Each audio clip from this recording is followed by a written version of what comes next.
Speaks. I'm reporting right now from ITC Indore. We have Masters 700 going on here.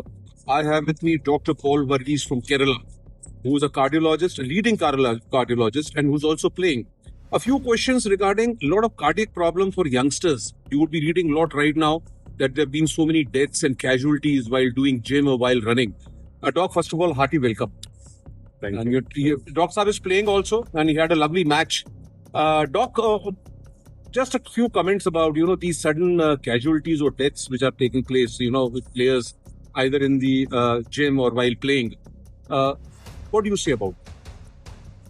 I think there's a lot of extra attention being drawn to the topic post-COVID, because definitely COVID made the blood, to put it in layman terms, more soupy, and so even young people were getting heart attacks. But that the mechanism of those heart attacks is different from what happens in non-COVID patients. So I would say your basic pre-exercise assessment should include a stress test, especially if you have exertional symptoms. By exertional symptoms, we mean symptoms that come on only when you really push yourself. And that can be because of many causes. It can be because you're low in hemoglobin, or you put on extra weight. It can even be that there's nothing really wrong with you, but you're physically deconditioned, and because of that, you're breathless.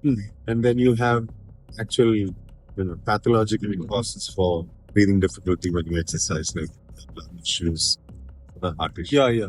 So the most basic test that I would recommend that somebody has before you go into a gym and you're really pushing yourself with weights and a lot of high voltage exercises. Yeah, I mean high intensity exercises which really push up your heart rate would be to do a stress test. So you suggest that all these youngsters who are going in suddenly for extensive exercise post-COVID, especially post-COVID, that feeling has come that we should be very fit, So they should go in for this stress test or some sort of a... I wouldn't say that that's necessarily required for people who have no symptoms when they exert themselves. I'll just cut you short, Doc, here. There have been cases where people have died with no symptoms. Yeah.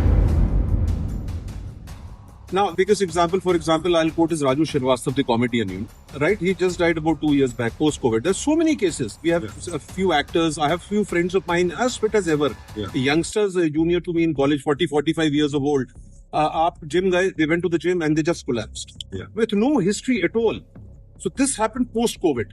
So maybe as we were talking, we were having a casual chat.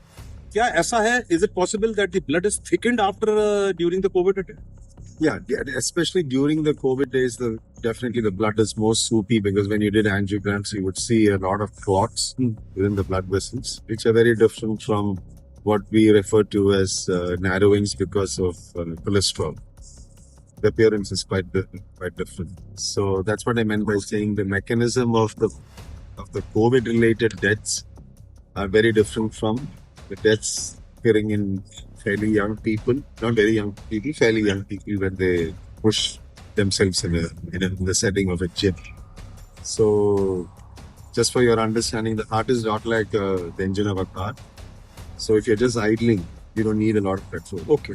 But when you put your foot on the accelerator, the engine requires more fuel. And if there's no debris in the petrol line, the engine will automatically draw much more than the amount of fuel required, often 5 to 6 fold more. So the heart is very similar. If there are no blockages in the petrol line, meaning your arteries are fairly clean, the heart is able to draw that extra amount of blood that's required as it is. So what, concluding, what do you suggest for the viewers and for us? So what I would suggest is, as the basic marker, you have a stress test before you go for a treadmill. Because what the stress test does is there is a graded increase in the intensity of the exercise, and you're basically monitoring your ECG for any changes. So that would rule out most of the cardiac issues related to your coronary blood pressure. One last question, Doc. You are a sportsman also, you are a cardiologist also. How much does sports help in keeping your heart young and fit? Good question, because even in those who have the atherosclerotic narrowing, so narrowings because of cholesterol, it doesn't progress, in leaps and bounds. It takes years. It's a slow process. So if you have let us say you have a 30% narrow, it may not manifest itself in the form of symptoms when you're exercising. Yeah. In those people, when they do exercise alternate, and over time that 30% can become 50, it can become 70, and so on and so forth. There's a progression. Of course, it can suddenly go from 30 to 100% narrowing also if there's a plaque rupture, what we call a plaque rupture. That's a slightly different mechanism. But if your treadmill suggests that you don't have any major critical narrowing, and let us say for argument's sake, your stress test is normal, but you have some 30% narrowings on your hand, doing exercises opens up collateral channel. Okay. So it's a bit like saying, suppose you have to get from point A to point B over a bridge. Yeah. And you have, say, some people who have encroached onto the bridge and have built some shops and stuff like that. So there's a 30% narrow. Over the time, more and more encroachment happens. It becomes 50, it becomes 70. So then what happens is commuters start looking for alternate channels. Okay. Or alternate side roads. Yeah. Side roads to bypass this narrowing and get to your destination. So those are called collaterals. Those kind of blood vessels.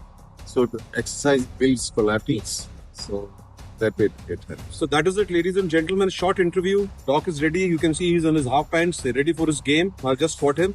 Lovely chat, and we hope to continue with a more detailed chat with you, Doc, in the coming days. Thank you so much. Thank you.